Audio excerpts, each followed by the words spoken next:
বাংলাদেশের কোন নাগরিক কোন ধরনের ট্যাক্স বা খাজনা দেবে না আজ থেকে।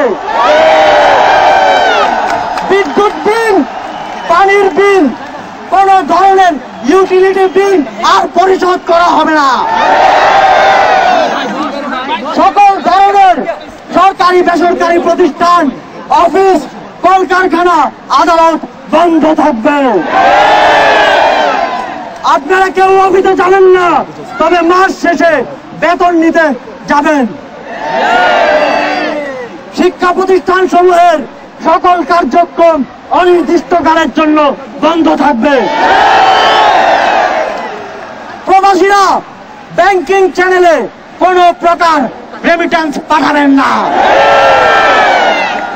সকল ধরনের সরকারি সভা সমাবেশ আয়োজন বর্জন করবেন। বন্দরের কর্মীরা কাজে যোগ দেবেন না, কোনো মালামাল খালাস হবে না। দেশের সকল কলকারখানা চলবে না, দেশের কোনো গার্মেন্টস তার কার্যক্রম চালাবে না। এই সরকারের পতন না হওয়া পর্যন্ত গণপরিবহন বন্ধ থাকবে। শ্রমিকরা কেউ কাজে যাবে না। আগামী রবিবার এবং প্রতি সপ্তাহের প্রথম দিন রবিবার শুধুমাত্র ব্যক্তিগত লেনদেনের জন্য ব্যাংক খোলা থাকবে। বাকি সাপ্তাহিক কার্য দিবসগুলো ব্যাংক বন্ধ থাকবে। পুলিশ সদস্যরা রুটিন ডিউটি ব্যতীত কোন ধরনের protocol duty, riot duty, protest duty পালন করবে না। শুধুমাত্র পুলিশ নিয়মিত থানার রুটিন ওয়ার্ক পালন করবে।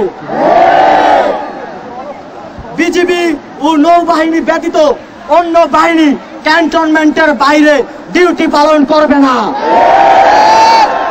বিজিবি এবং নৌবাহিনীও ব্যারাক এবং কোস্টাল এরিয়ার মধ্যে সীমাবদ্ধ থাকবে। আপনারা সচিবালয়ে যাবেন না। ডিসি বা উপজেলা কর্মকর্তারা নিজ নিজ কার্যালয়ে যাবেন না। কোন প্রকার অফশোর ট্রানজাকশন চলবে না।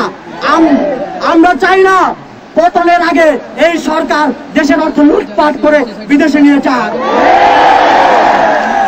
বিলাস দ্রব্যের দোকান, শোরুম, মার্কেট সবকিছু অনির্দিষ্টকালের জন্য বন্ধ থাকবে। আমাদের অসহযোগ আন্দোলনের আওতামুক্ত থাকবে হাসপাতাল, ফার্মেসি, জরুরি পরিবহন সেবা যেমন ঔষধ ও চিকিৎসা সরঞ্জাম পরিবহন, অ্যাম্বুলেন্স সেবা, ফায়ার সার্ভিস, গণমাধ্যম, নিত্য প্রয়োজনীয় দ্রব্য পরিবহন, জরুরি ইন্টারনেট সেবা, জরুরি ত্রাণ সহায়তা এবং এই খাতে কর্তব্যরত কর্মচারী এবং কর্মকর্তাবৃন্দ। নিত্য প্রয়োজনীয় দ্রব্যের দোকানপাট শুধুমাত্র বেলা 11টা থেকে দুপুর 1টা পর্যন্ত খোলা থাকবে।